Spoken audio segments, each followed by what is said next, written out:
What is going on, everybody? How you all doing out there? I hope this video is finding you well. Welcome back to Get Right On In. My name is Andrew, for those of you who do not know, and I might as well be welcoming myself back because anyone who has been following me for a while knows that I have just taken off the last few weeks for my mental health and to figure out some things that are currently going on in my life. Just as a very quick update based on that last video, I just want you all to know that your boy here got a job. I'm back to being a working man, everybody. Oh my goodness, I'm so excited. I am now a staff reporter.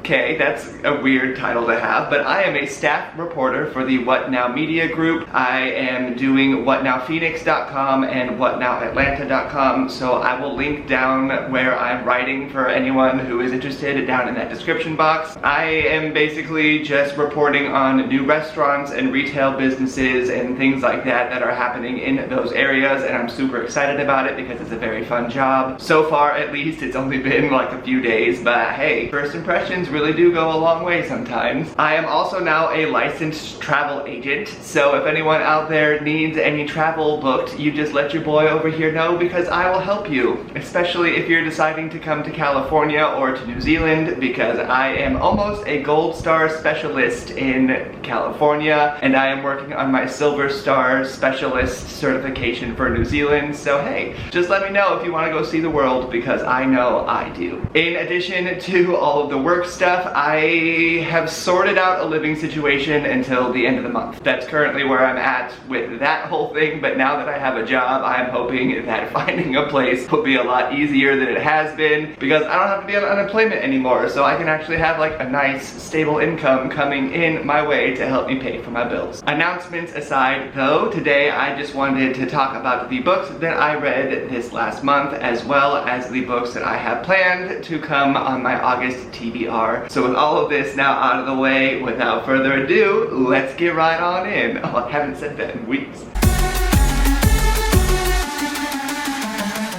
Okay, so first up, for the books that I was able to finish this last month, I was able to finish the entire Patience of a Dead Man trilogy. The second book was Dead Woman Scorned, and the third is Anger is an Acid. While I did definitely like the first book the most out of all of these, what I did like was the bind-up of this, because each book, I mean, it just pretty much picks up from the last one. It's not necessarily like each book is a different story, or there's some different focus or anything. It is all one continuous story that as I read it in this bind-up, like I said, I just enjoyed that a lot more. I really like Michael Clark's writing style, and I was also fortunate enough to be in a little live stream about the Patience of a Dead Man book over on Lezlie from the Nerdy Narratives channel just a few days ago, so I will make sure to have that linked down in the description box as well. The second and third books, they were good to me, but if I hadn't read it as like one whole book the way that I did, I don't necessarily know if I would have liked them as much. But if you ever are planning on reading the entire trilogy, I do think that I would say to try to go into the next one as soon as possible, because I feel like if there's any time really in between the books, then it might kind of lose momentum a little bit. At least now that I have read them, I might not have liked the second book really much at all if I had given it a lot of time in between from the first one. But overall, a very solid trilogy. I am super glad that I finally had the opportunity to read it all because I have seen Lezlie say so much about this book since I started following her back in September, as well as Sharon Dwyer, who's one of my in real life friends. And I also loved reading this book alongside Kate from the Literary Apothecary when she was reading it for the first time as well in June. So overall, I very much liked this series, and it's made me want to start reading some more horror, especially because I like writing horror, and I'm kind of going through like a writer's existential crisis right now in a weird way, where I feel like I don't want to write fantasy anymore. So there's that public announcement, because I actually feel like I want to start focusing more on horror, because I love the horror book that I've written, but that's neither here nor there. But anyway, this trilogy was definitely solid through and through. I do think that I gave like a 3.75 to the last two books and like a 4.5 to the first, but overall this was definitely a very riveting and very exciting read, and I can't wait to read more from him. Next up this month, month I carried on with my audio editions of the Dark Tower series, and I finished up the 5th book, which is The Wolves of the Kala, and the 6th book, which is Song of Susanna. Both of these obviously by Stephen King. I don't even know what to say. I love the Dark Tower, we all know this. Anyone who's followed me anyway, if you haven't seen my Dark Tower video, I will link it. This series just, it blew me out of the water when I first read it back in 2018. Even now, this is the 3rd time that I'm going through it, and there's always something new. It's always just as captivating and just as riveting. And I'm still trying to figure out what everyone's issue with the 6th book is. So if you did not like Song of Susanna, maybe not in the comments, because I don't need any spoilers for people who want to read this series and haven't, because this is really one series I would never want to spoil for anybody. But I'm just trying to figure out what like the big issue is that people had with this book, because I certainly do not think that it's the best book in the series by any means,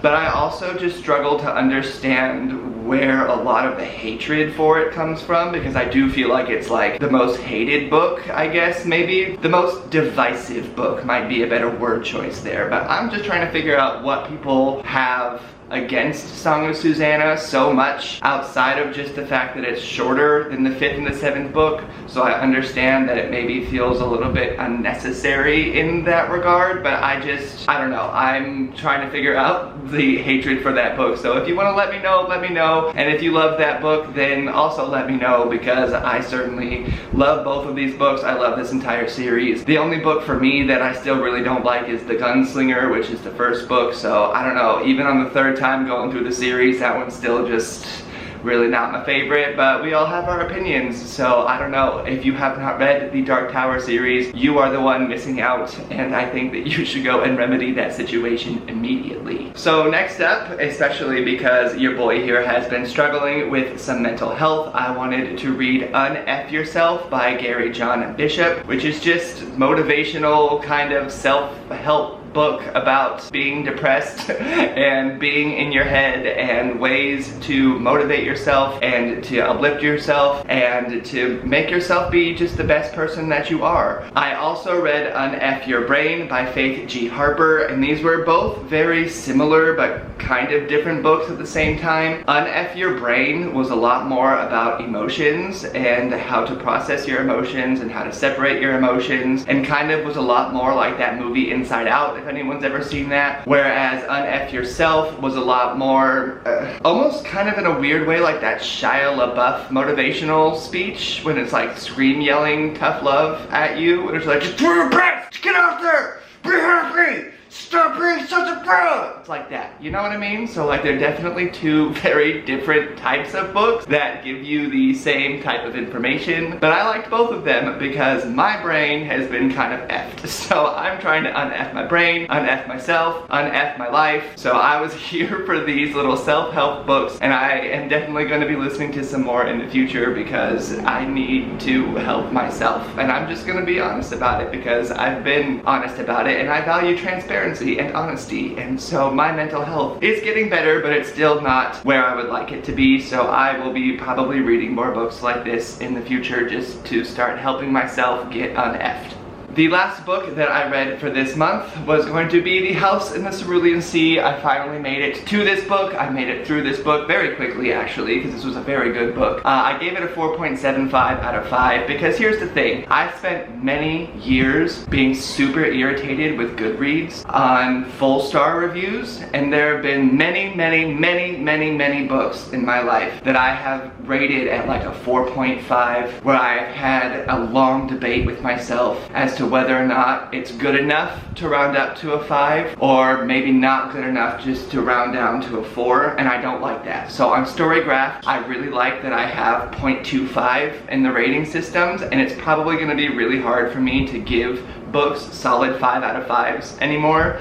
Maybe, we'll see, but I'm not gonna be a 5-star strumpet. I don't know why. And there are things in this book that kind of, I don't know, didn't bother me, but bothered me at the same time. It was very predictable. That was the 0.25 that I knocked off. Nothing in this that happened was like shocking. And there, I guess it would have been nice if there was one thing that had been expected that didn't actually happen that way, but that is neither here nor there. there, because overall I can see why people love this book so much. It does have a very heartwarming core to it all, and it definitely was a very easy read. I was hoping that it was gonna make me cry, because I've been thinking about that one question from a tag video that I've done not that long ago about how I have never cried in a book, and I've really been racking my head ever since that tag video to be like, have I really never cried in a book? I thought TJ Klune was gonna get me, but not quite. I almost did cry in this book, I will admit. I almost did. Almost. But then part of it was like, am I not crying just to be stubborn? Just so I can continue saying that I've never cried in a book? But I don't think that that's the truth either. I just think that I genuinely just ended up not crying at the end of this. Partially, I think, because it was a little bit on the predictable side. So like all of the tears that I had planned, I'm just like, well, I mean, they're not coming like I wanted to. But this book was still very good, and I still want to read more from TJ Klune in the future, and I think that this book deserves all of the hype that it gets. As to what I am still reading this month, I have got The Sugar Season by Douglas Wynot. This is the fall book for Kim over at Bookmarks and Breadsticks in her little Read It and Eat subscription box. I have been writing for her for a couple of months now, for those of you who do not know, so I am previewing this book so I can write about it a little bit, and so far it's very good. I also read Sweet Spot by Amy Ettinger for Kim for her summer Read It and Eat box. So far I think I like this one a little bit more because it's a little more story-centric and a lot more focused on certain people instead of jumping around the country the way that Sweet Spot did. So this has been very interesting for me. I have actually bottled wine one day before in the past, and this making of the syrup here in this book and all of the production that goes into what it is like to make maple syrup has been very reminiscent of what that experience in the winery was like for me, because once you start talking mass production, oh my gosh, it's crazy. So I'm interested to see where the rest of this book goes. I'm not very far, I'm about a quarter of the way through, so I will let you all know what I think when I finish. So that takes care of everything that I managed to read in July, even though my head was all over the place. Most of it was audiobooks, which does actually kind of help a lot. And again, now that I have a job, yes, I'm gonna be able to get back into some reading, just because the only thing I have to search for now is a home. But a home search and a job search are both full-time jobs in and of themselves. So I'm glad that at least the job search has turned into an actual full-time job, so it will make me feel less guilty when I read these next books that I have planned for August. So let us start here at the top with The Well of Ascension by Brandon Sanderson. I will hopefully be reading this as a buddy read with Allie over from Kisty Reads. We were supposed to do it in July, but neither one of us really got around to it because too much is going on. This is the second book in the Mistborn trilogy by Mr. Sanderson, so I am excited to continue on with it because I love the first book. I think it's great. I have actually started this book in the past. I wasn't able to finish it because it was when I was traveling in New Zealand, but now I have a copy for myself, so I will be able to finish not only this book, but the entire trilogy, so I'm very excited about that.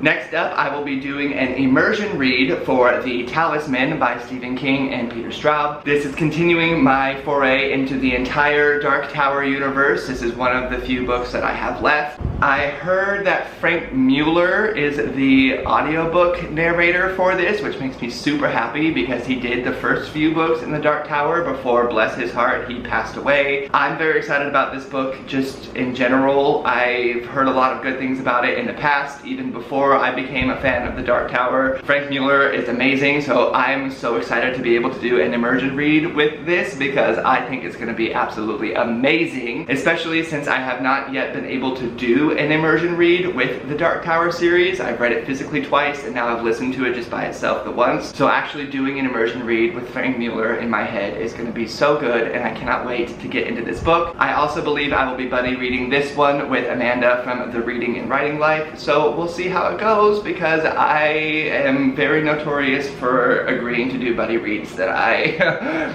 sorry guys, sometimes it just doesn't happen. So we'll see how these two buddy reads go. Next up, again, as I have had for the last 3 months on my TBR, is American Psycho by Bret Easton Ellis. I don't know why I haven't gotten around to this one yet, to be honest. I think it's been more about just like my mental state and certain things that I have heard about this book. So I felt like maybe I just wanted to be in a little more of a healthier space for being able to read this book, so we'll see. I don't know if I'm healthy enough yet mentally to get through this because there's a lot of grotesque things I hear, but I have survived the Cannibal Museum twice here in San Diego, and it's been very interesting both times. This movie is at least featured in that museum, so I'm interested to see about what happens in the book, even though I know it's gonna be pretty intense, but I'm kind of excited because like I said a minute ago, I want to start writing more horror, so that just means I have to start reading more horror. So we will see how this one goes when and if I finally get around to it. Next up, I have planned to read Half a King by Joe Abercrombie. This was a birthday book gifted to me from Kate over at the Literary Apothecary, and it is just going to carry me on with Joe Abercrombie. At some point, I'm hoping that I can read his entire catalog. I don't know if that's ever gonna happen. There's all of these authors that I just want to read all of their catalogs, but then they just keep putting out new books and making it so hard for me to keep up with them. Joe Abercrombie is one, Brandon Sanderson is obviously one, Stephen King is one. Like, I don't know how I'm ever gonna keep up with all of these, but one book at a time is where I'm gonna start. So Half a King by Joe Abercrombie. This one's pretty short, and I think this is a YA one. It's barely over 300 pages. So it shouldn't take me too long to get through, and I'm very excited about reading it because I love Joe Abercrombie, I love his style, I love his books, I love everything about him, so I'm excited to carry on. Next up, I hopefully will be able to get around to Peace and Turmoil by one Elliot Brooks. I'm pretty sure we all know who she is, and if you don't, then I don't know what you're doing with your life. But this book was gifted to me by Evie from She Was Only Evie. I did a couple of reading sprints with her on her channel during the Olympic Games readathon, and I don't know, this book just showed up on my doorstep off my wish list. So I am excited about being able to get into this book. I haven't heard too much about it because I do try to go into my books blind, but she has a lot of videos about this book on her channel, so I'm kind of excited about watching those, maybe during or after reading the actual book, but it should be a good read. I've heard good things about it. It is pretty thick over here, Miss Elliott. She's got over 700 pages, so I don't know how long it's gonna take me to get through this one, but I'm excited about doing it one way or the other. Next up,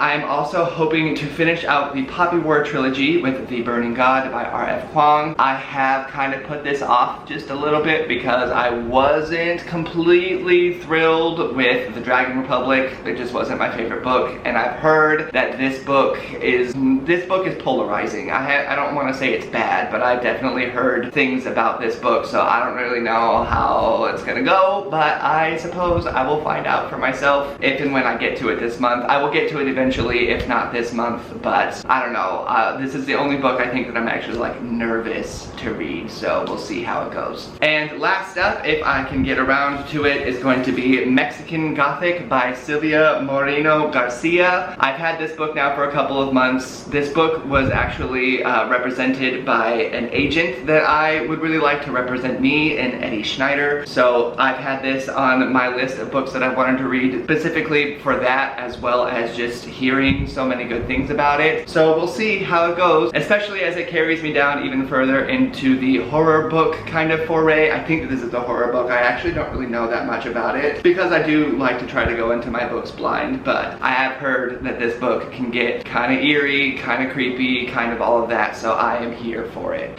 And that is going to take care of everything I read in July, as well as everything I hopefully have planned to read in August. How are your reading goals going for you? What was your July like? What is your August looking to be like?